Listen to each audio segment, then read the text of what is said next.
so school started, and that's exciting. And yeah, um, as far as questions people might have, as far as whether or not they're returning to school, yeah, no, whether or not they're in high school or they're going into their um, associate's program or their bachelor program or even a postgraduate program. Something that I don't know gets tossed around a lot, and something that I really am interested in is how people's perceptions change about change and evolve about whether or not online or in person in classroom classes are more effective. And to go straight into uh, my experience of that, I would say that they are absolutely equal on the transcript. There is zero difference. It doesn't show up on your transcript whether or not it was an online class or an in-person class. Um, the bigger issue there is whether or not if your institution, if you know, if you're at a predominantly online college, whether or not those credits transfer to your, I guess, your goal institution, which for many people involves a medical field or, I guess, a postgraduate field. So, yeah, does there's there's nothing about the online experience about the class itself that would ever be an issue. It's just whether or not if your institution has an agreement with your future college on whether or not that accreditation agreement is 100%, by and by. And a lot of times it is. Nowadays it is. These are very large working institutions that work together. And so a lot of the times, yeah, you'll see that it would be completely worthless to call them out by name. But yeah, a lot of these associate level teaching or nursing teaching colleges or psychology teaching colleges or just general teaching colleges, they do their job just the same as a community college would.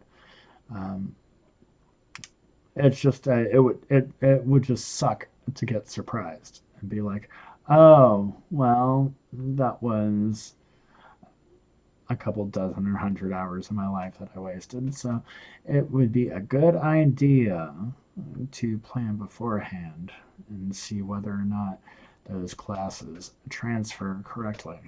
And you can do that by setting up a phone call or email um, conversation, Skype, whatever.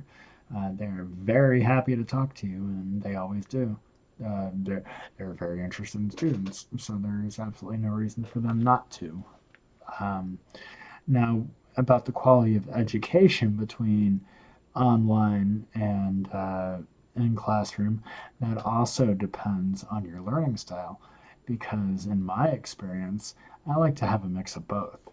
Um, I'm just starting, this term of my doctorate program, and I will now that it's pretty much going to be all in classroom, there's no online available. I'm really happy that I took the opportunities to do online classes when I had the chance because now it's going to be a little more. The workload is different because as you progress,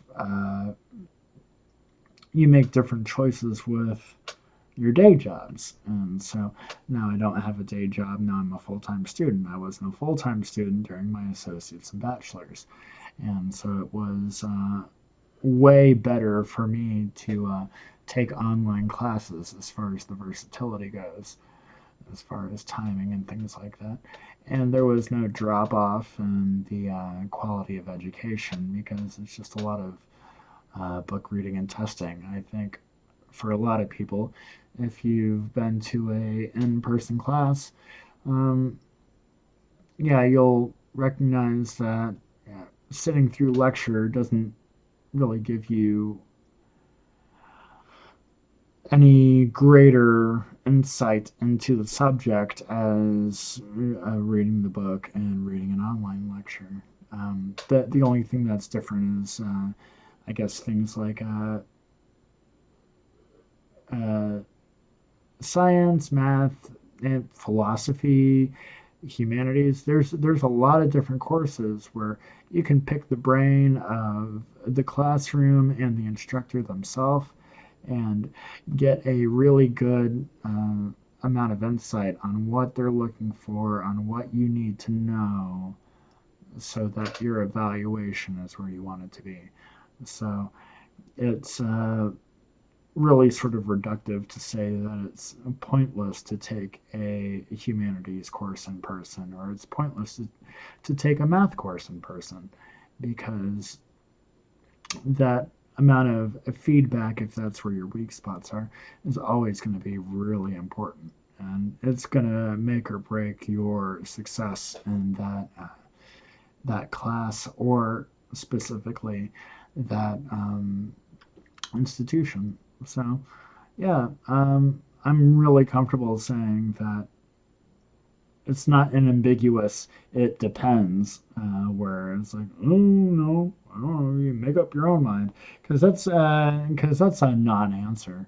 But as students in college, university, higher education, uh, the big deal isn't that we're supposed to find our own answers, because that's what we're paying them for.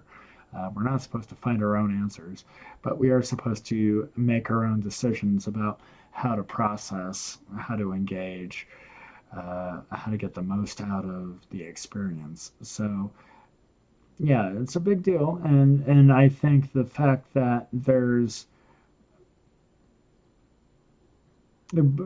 everything happening all at once, the fact that you can pick and choose from your course list is a great strength of the modern academic framework. I don't think in person classes are going away ever. There's too many people that appreciate it. They like the connection. They can't really engage online in the way that they like. And that's definitely not a weakness. That's a strength of theirs, the fact that they enjoy those conversations. That being said, um, there's more to online classes than them just being like streamlined rubber stamps uh, to pass your classes and get through it, because a lot of people hate the crap out of them. Like some people think that they're the devil, because there is a remarkable level of, I, I guess, less engagement, not just with your classmates and not just with an instructor, but self evaluation as well. So, yeah, there's always going to be a trade off there. And that's what makes the different learning styles valuable. Is that you can even tailor that to which classes you think would be more effective for you in person or online. So, um, like for me, for example, I didn't need a lot of assistance with the English literature courses, and some people just like, well, crash and burn unless they have the encouragement to show up on time to a class and have discussions about the material, because they're just disengaged with it otherwise. And that totally makes sense. It's two different things. For me specifically, I would have never have made it through statistics or math without in-person instruction from a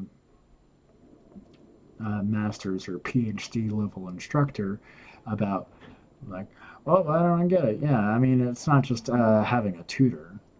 It's a little more focus on that, and that's what the college education is about, is about having effective instruction. It's not just about the level of the content that you're working through. So, uh, I guess my big advice about online versus in classroom is to do some self-evaluation on your strengths and where your challenges are, and to absolutely tailor your experience via that. And yeah, you're not wasting your own time or anyone else's by going online or off, or in classroom. Yeah, it's a completely important way to develop your skills, and not to just get through the college experience, but to get the most out of it, because you will be using almost everything you learn in future classes, especially if you pursue anything postgraduate level. All the math I've learned is completely relevant postgraduate. I've never been taught anything that is irrelevant, and so that's something people say when they're just C's get degrees, and I'm not going to be insulting. So yeah. So when they get underemployed after college, and they said, I didn't use any of this, and no, you probably didn't. But yeah, it's a great time to look at the opportunities that you have, engage with them, and move on from there. So yeah, online or in person. I would say that relying on online classes, at least in a 50-50 split, is probably a good use of your time in your undergraduate. You probably won't have that same benefit in postgraduate studies. But yeah, for some people, that's a non-starter. They like being out of the house. They like engaging in school life. They like all that. So, and that's totally valid too. But yeah, no, I think that the online experience, especially since it's non-remarkable on your transcript, and it's at one's own pace, is certainly something to engage with, because there's absolutely no one looking down on it whatsoever. No one's looking at it at all. It's just what it is, what it is.